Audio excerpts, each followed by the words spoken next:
Hey there, listeners. I want to start this episode with something that you can do in the next 30 seconds. You can do it on your phone whilst you are listening to me. And all that I want to suggest is opening ChatGPT or Google or TikTok or whichever similar app that you might have open right now and search for the best kind of brand in your product category in your country. So for me, it might be what's the best baby sunglasses brand in Australia, or what's the best natural skincare for mature skin in Australia. So do that for yourself and then, note down what came up. Was your brand in the results? And if the answer is no, or even maybe, but I had to scroll, then you definitely want to stay with me because we're going to talk about why that question matters far more than almost any marketing tactic you're probably currently optimizing and what you can actually do about it. Now, to be clear about what kind of episode this is and what it isn't, I'm not going to be doing a tactics episode today. I'm not going to be giving you a huge big checklist of things that you can go and optimize. But what I do want to talk about today is a bit about consumer behavior and specifically how premium buyers, the ones that do want the quality, the innovation, are shopping based on their personal values and generally when they find the right thing are happy to pay full price for it. How these kind of buyers behave when they discover a new brand, because once you understand the behavior, the tactical decisions then become pretty obvious and they pretty much make themselves. And the behavior I want to talk about is one that not many in the marketing world discuss or address directly, not because it's complicated, but because understanding it properly makes a few in the paid advertising conversation a little bit inconvenient. You'll get why as we go on. All right, so let's dive in. Here's what we're going to cover today. First, we're going to go through the psychology of the validation search. And this is what do these premium buyers actually do when they discover a new brand and why it's the most important thing that should be happening in your marketing funnel. And you probably can't see it in your marketing dashboard or your tracking system that you might be using. Second, why the search landscape has shifted in the last 2 years in ways that make this more urgent and more fixable than it's ever been. And third, a 3-question audit that you can run on your own brand today to see exactly where you stand. So let's get into it. And to kind of dive straight into this consumer behavior, here's the behavior that I really want to name, and it's called the validation search, and it goes a little bit like this. The moment a considered buyer encounters your brand or a new brand, whether it's through a Instagram ad that she saw while scrolling or some other means, maybe it's a recommendation from a friend or a mention in a podcast like this or wherever. Her first instinct is not going to be to click and buy. Her first instinct is going to be to search for you independently. So she might Google your brand name. She might type your product category into TikTok search. She might head to Pinterest. She might ask ChatGPT or Claude or Perplexity, is this brand worth it? Is it legit? What are people saying? And this is not distrust. And, we should be really clear about that because I think the instinct when you hear this kind of behavior is to think, how do I stop this from happening? And you can't, and you actually shouldn't want to.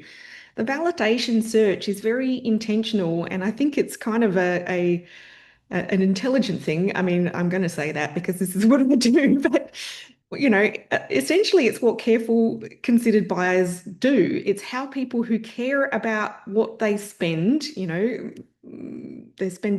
if they are spending money based on, values-based purchase decisions, or they really care about, so for me, one of the things that I care about is my coffee, as many of you know.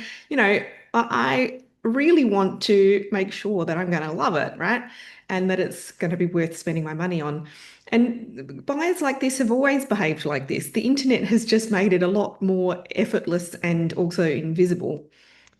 I'm going to illustrate this with a story that I read about literally in the news this morning because it makes the point much better than any abstract explanation that I could give you. You may have heard of a fellow called Gustav Westman. I'm probably pronouncing that incorrectly. The Stockholm-based designer who makes those really beautiful, chunky, pastel-colored bubble plates and homewares that have kind of gone a bit viral on social media over the last year or so. And a single plate retails for around $115. So a whole set would set you back well over $1,000. But this week, Kmart Australia dropped a 12-piece bubble dinnerware set for $39. The entire set, $3 and change per piece, and people on TikTok and elsewhere immediately started filming side-by-side comparisons, calling them virtually identical.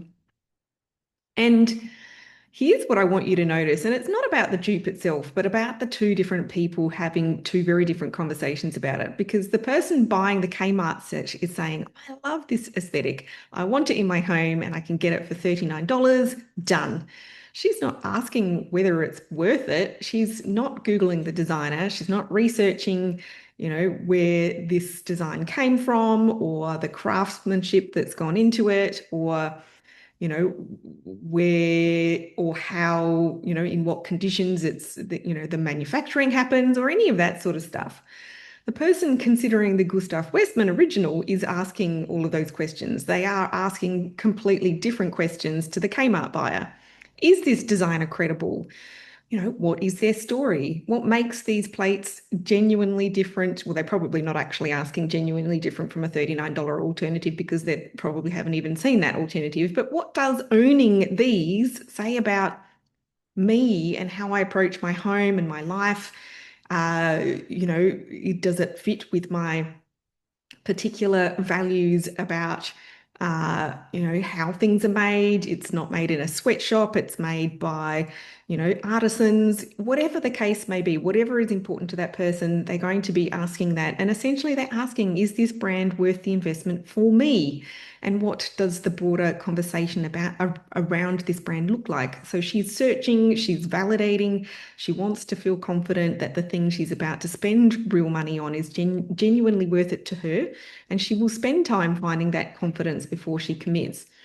These are not the same customer, and they are not going to become the same customer just because Kmart drops a very cheap version of the thing. So if the reframe that I want you to sit with there is that the Kmart buyer or the dupe buyer is not your lost sale. She was never going to buy your product in the first place. The validation search is also not a problem to solve. It's the behavior of the exact customer that you want, the considered buyer, the one who, when she is confident that it's the right thing for her, will actually buy, not likely to return it, very likely to tell her friends, and very likely to buy from you again. So the question shouldn't be how to get her to skip the validation search. It shouldn't be how do I get that person to click on an ad, go to my product page and buy immediately. The question is when she does do this validation search, and she will, what is she going to find? Now, before we do move on, because there is something I want to address, and it's because I know that some of you who are listening to this are potentially feeling a very specific kind of frustration right now because I have brought up this bubble plate story that's just hit the news. Because over the years, so many of you, so many innovative brand founders, people who are creative, you're coming up and producing something genuinely new and different, have said some version of this to me, and I've felt it as well in the past with my businesses. I spend years creating something original, real R&D, real craft, real investment of time and money, and then watching someone rip it off. It could be Kmart, it could be Target, it could be some factory overseas flogging a dupe off on Alibaba or some other copycat brand that saw, what I was doing and produced a cheap version in just a few months. And they're upset, really upset and stressed, and understandably so, because it feels like a direct attack on your original hard work and creativity. But here's what I tell them and what I tell you. And I think it's a pretty important reframe for premium brands. And so I'm going to share it today as well. The person who buys the Kmart version was never going to be your customer. Not this year, not next year, not if you ran the most perfect ad campaign in history. She is a completely different customer making decisions based on completely different criteria. The price is the answer to every question she has, whereas your brand story and your craft and your values and your provenance, none of that enters into her decision. The dupe buyer and the premium buyer are operating in completely separate purchasing universes. So when you see a dupe of your product flying off the shelves at Kmart, the correct response is not to panic. It's actually a signal that your aesthetic has hit the mainstream, which kind of means that the premium version of it is going to be more desirable, not less desirable, to the customer who cares about the originality. The person who really wants the real thing now has a very clear why for paying that kind of premium, because the real thing is not what you pick up at Kmart. So you want to keep innovating, you want to keep creating and keep focusing relentlessly on your own, your own brand story, your own customers, loving on your own customers. That is where your moat is, not in trying to necessarily prevent that copying. You can't entirely. But in building the kind of brand that a considered buyer will always want to own over the dupe, because of the story and the craft and the authenticity behind it are things that simply cannot be manufactured at $3 a piece. Now, there is actually, and this is a slight tangent, I'm sorry, but stick with me. There's one situation where this reframe doesn't stick so easily, and I do see it from time to time, and I've worked with a few founders who are like this, and it's where the owner of a premium brand is themselves what I would call a traditional buyer personality, someone who in their own personal purchasing decisions makes choices primarily based on price, and who genuinely struggles to see why they would ever want to pay $115 a plate when a functionally similar one costs $9 from Kmart. Now, if that's you, there's absolutely no judgment here from me. We all have our categories, but you will find it really hard to set and protect premium pricing in your own business, because some part of you keeps wondering whether anyone will actually pay for it if you wouldn't yourself, whether, you're asking too much or whether you should just keep discounting to get the sales moving. And the answer is to that last point is always no. Your customer is not you. Your customer is that considered buyer who is searching for evidence that your brand is worth the investment, and who will find that evidence convincing precisely because you've built a brand with genuine depth and story and expertise behind it. Lots of price discounting, and we've spoken about this on the show before, is going to be the fastest way to signal to that customer that you don't believe your own brand is worth it. And if you don't believe it, then she won't either. All right, tangent and high horse dismounted.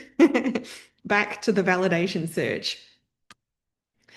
Let me walk you through what the validation search actually looks like in practice, because I think a lot of brands visualize this journey as ad, maybe meta ad, click, product page, purchase. And it's not necessarily wrong, because obviously those things happen, but there's a step in the middle that a lot of, funnel tracking dashboards just don't capture.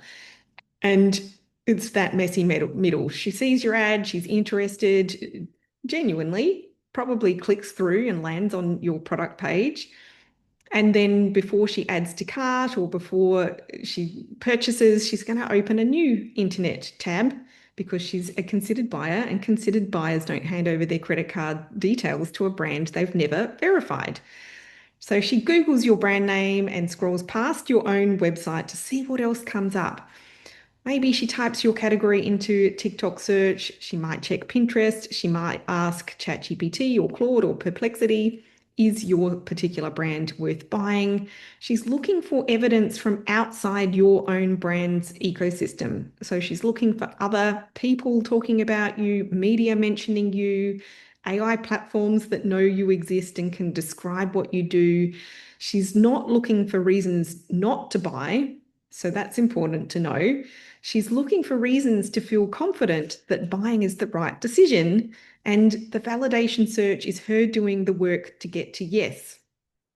And so what she finds in those 5 minutes is the difference between a conversion and a lost sale. And it has almost nothing to do with how good your ad was. So here's the question that I want you to sit with for a minute. What does your ideal customer find when she searches for your brand right now? And I'm not talking about on your website. She's already been there. That's your content talking about yourself. But I mean everywhere else, on all of those different platforms that I just mentioned, beyond your own website and social media platforms. What does she find? For a lot of premium e-commerce brands that I audit and my team work with, the honest answer is not very much. It might be a thin Google presence, maybe some social profiles that, are inactive but not searchable. They're active but not searchable. And to qualify, it's only very recent that content on social media platforms really did become searchable in the way that I'm talking about here. And in the AI platforms, almost nothing. The brand effectively doesn't exist in these spaces where a considered buyer goes to validate. And all of this is normal right now because all of this stuff is new, okay? But what it means is the ad got the click, the product page looked good, and then the buyer opened a new tab, found not very much, so nothing super convincing, and then quietly closed the window.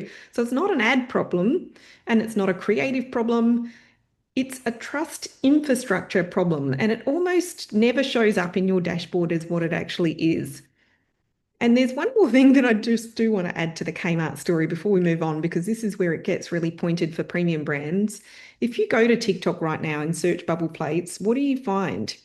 Most likely you're going to find the dupe content, video after video of people filming their $39 Kmart set next to the original picture of the Gustav Westman creation, saying things like, look how identical these are. And look, that content will be there right now because it's newsworthy. It's new and newsworthy, with Kmart having just launched this thing. But that content is serving the dupe buyer. It's doing its job for that buyer. But what's notably absent from TikTok search right now is the content that would serve the premium buyer. So that's the considered buyer I'm talking about, who actually wants to understand what makes the original worth 12 times the price. The content that explains the craft, the design philosophy, how it's made, the artisanship, the experience of actually using something made with genuine intention and, high quality materials and processes rather than manufactured in a factory en masse at a very cheap price point. And that content gap is where premium brands are losing the validation search, not to the dupe. Your customer was never buying the dupe, but to the absence of any compelling answer to the questions she's actually asking. And the good news is that gap is not being filled by your competitors either, again, because this is all pretty new, which means that the premium brand that does show up in that search with genuinely compelling, authoritative content about why the original matters, not just what it looks like, wins the discovery moment entirely. And right now, almost nobody is doing it. So, massive opportunity for you. So I've been talking about the validation search as if it is a new behavior. It isn't actually new behavior. People have always validated purchases before committing. What's changed dramatically in the last 2 years is the landscape they're searching in. So to give you a quick picture, and I've spoken about this on the podcast before, probably several times. AI platforms like Google's Gemini, ChatGPT, Perplexity, Google's AI overviews, Claude, of course, are now making direct, specific product recommendations to purchase intent audiences. Not here are some links you might find useful. They're direct answers, named brands. The best natural skincare brand in Australia for sensitive menopausal skin is X. because that's happening.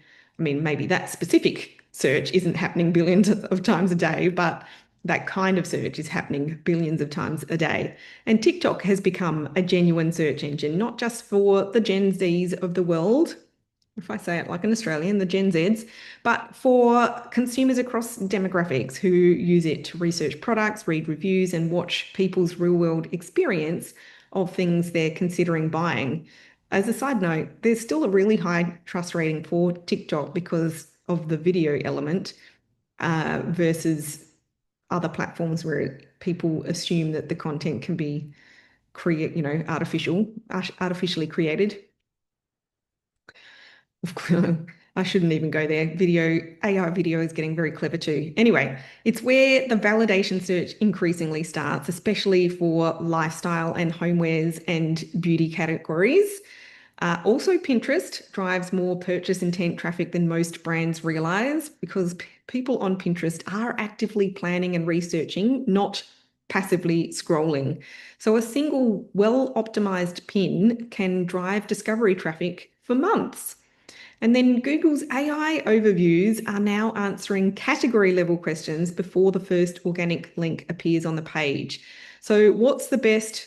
Your product category returns an AI generated answer with specific brand names, and the brands that answer didn't pay for that placement. They earned it through content authority. These brands appearing across all of these services are building something most brands haven't started yet. And the gap between those brands and everyone else is widening every month. I want to make the AI piece really concrete because I think people hear AI search and it still feels slightly abstract or maybe even futuristic in practicality, but it isn't. If you open ChatGPT right now or even ask your phone's AI assistant, who I won't name because then my phone will start talking to me on the podcast recording, and type, what's the best blah, blah, blah, whatever your product category is, brand in your country or obviously substitute it for whatever is the relevant phrase for you. But ChatGPT will give you a direct answer with a specific brand name. It will describe what makes those brands worth recommending. It might even give you a reason to trust each one. And that recommendation comes from somewhere. ChatGPT has been trained on an enormous amount of content across, about all of these brands across blog posts, media mentions, reviews, social media discussions, discussions on Reddit, website content, you name it. The brands it recommends consistently are the ones that have built genuine content authority across multiple credible surfaces, not the ones that post the most, the ones that have the most depth. So if we go back to our Gustav Westman example for a moment, if you ask ChatGPT about premium tableware designers, Gustav Westman is almost certainly in the answer. Why? Because there's a rich, credible content ecosystem around him, design publications that have covered his work, the story of his studio, the philosophy behind his aesthetic, the community of people who write about owning his pieces. That's the content authority that earns an AI citation. And the Kmart dupe will never earn that citation, not because it's cheap, but because there's nothing to say about it beyond the price. For premium brands, this is really good news. You have the story, the craft, the expertise, the philosophy.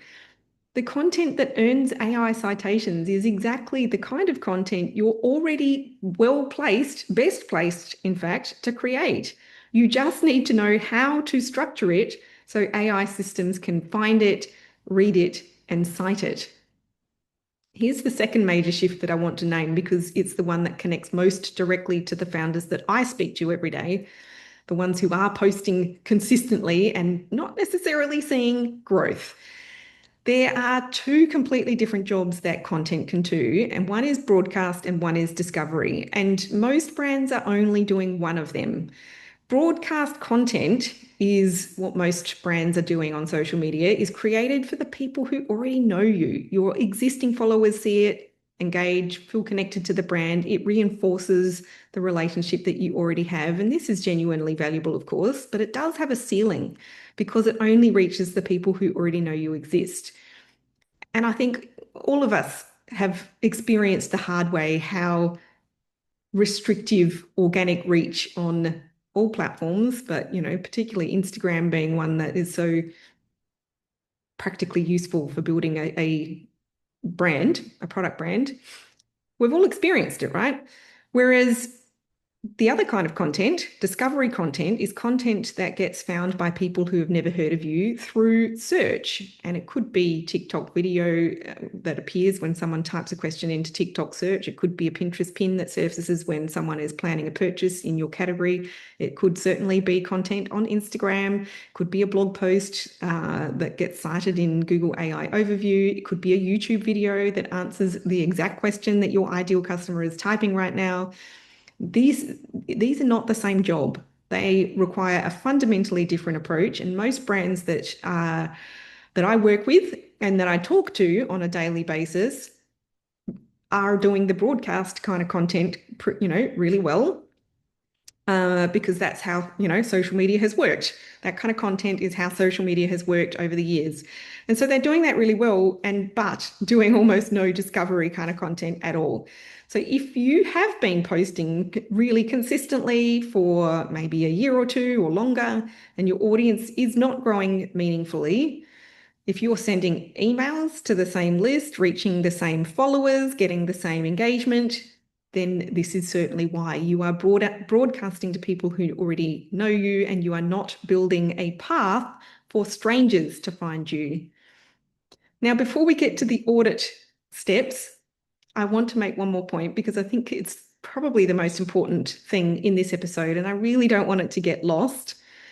And that is that premium brands have a structural advantage in the new search landscape. And I really mean that genuinely and not just as some kind of glib motivational statement.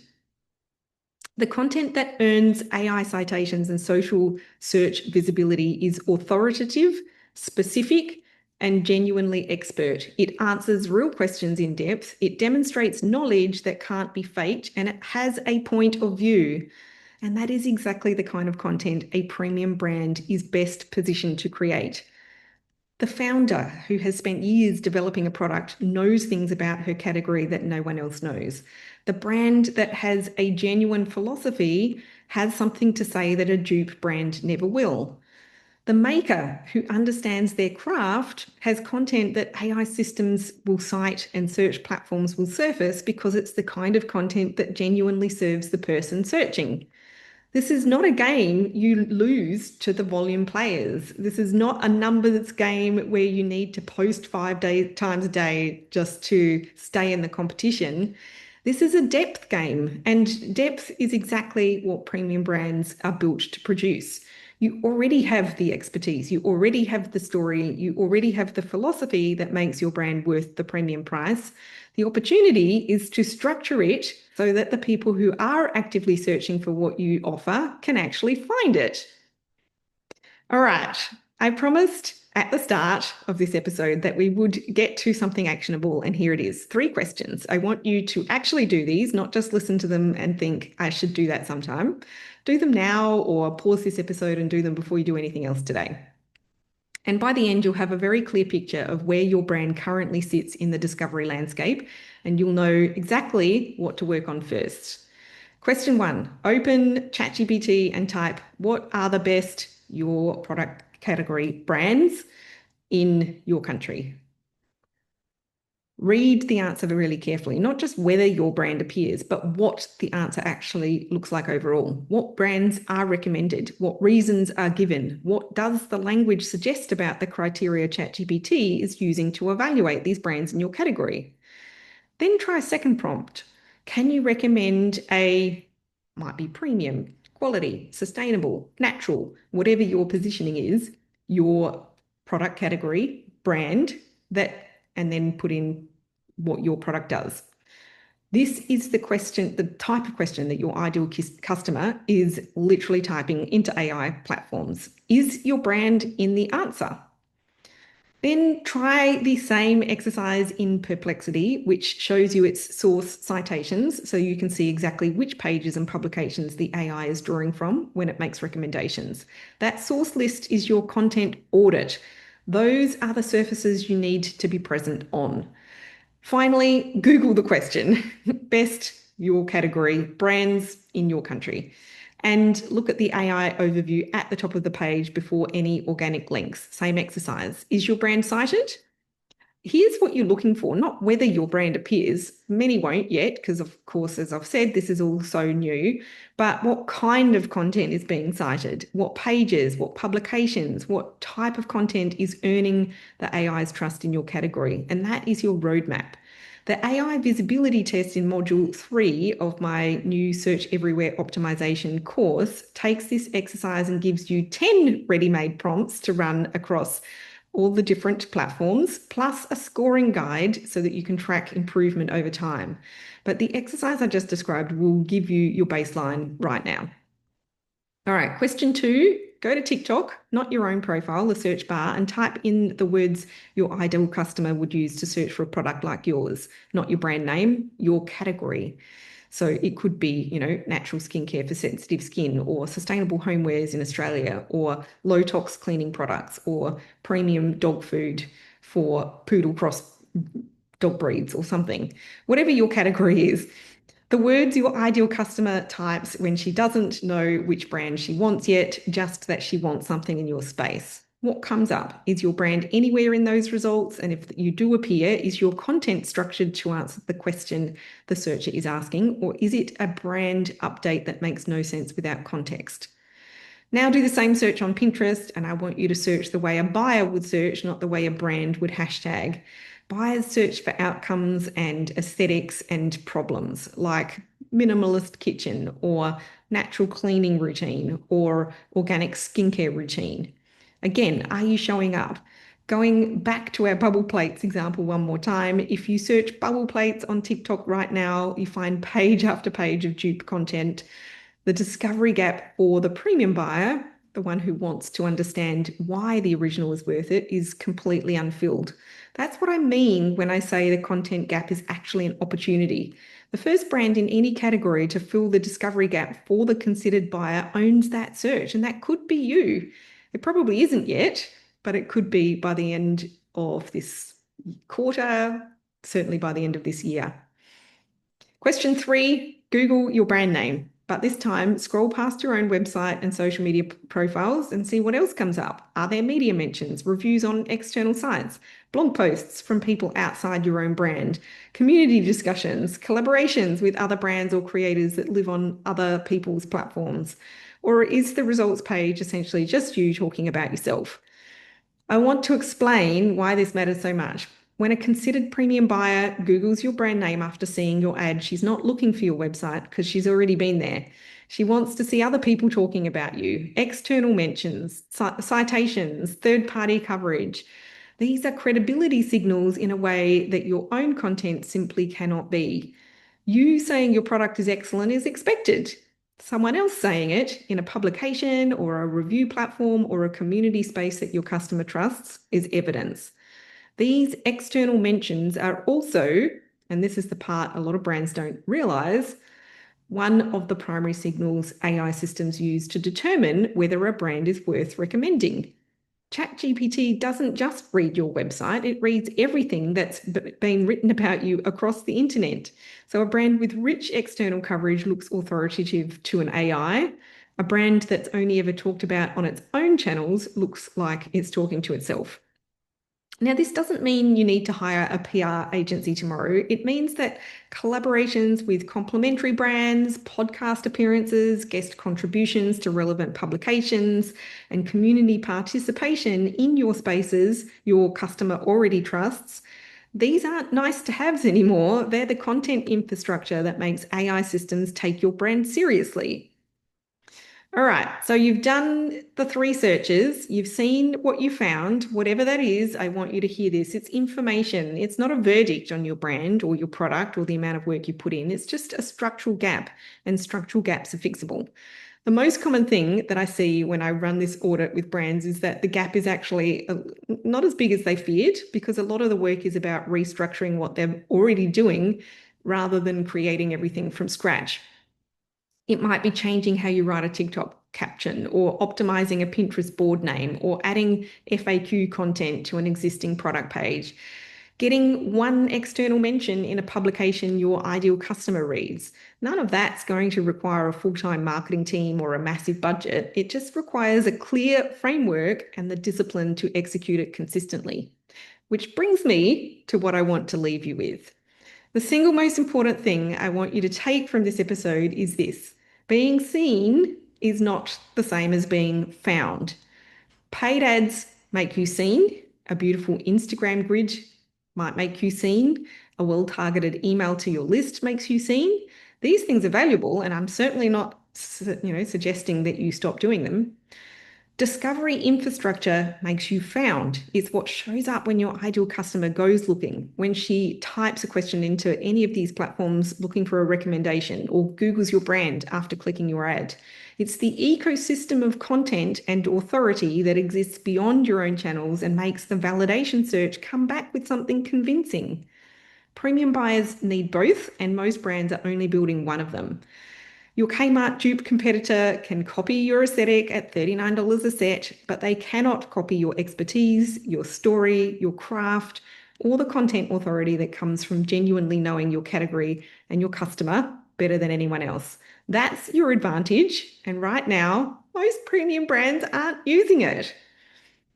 If you ran the 3-question audit during this episode and you can see the gaps, I've built a short course specifically to show you how to close them. It's called Search Everywhere Optimization for Premium E-commerce Brands. It includes 6 focus modules that cover every discovery surface your ideal customer is using. And essentially it walks you through and provides you with the tools and resources to drive organic discovery and convert cold readers into buyers. There are 7 practical resources, including templates, the AI visibility test prompt swipe file, and a 90-day action plan sequenced by what will move your metrics the fastest. Right now, I'm offering it for just $47. The link will be in the show notes for this episode. Module 3 includes the AI visibility test, the 10 ready-made prompts that will show you within 10 minutes exactly where your brand currently sits in all of these important platforms. Most people who run it find the results quite clarifying. Some find them very galvanizing. Either way, you'll know, and knowing is the whole point. If this episode was useful, and the most valuable thing that you can do is to share it with another founder someone who's spending on ads and wondering why it's not scaling the way it should, or someone who's been posting consistently for ages and can't figure out why they're not growing, send them this episode. It'll probably answer a question they haven't known to ask yet. Search the Brand Marketing Show wherever you get your podcasts, and I look forward to being in your ears again next week. Bye for now.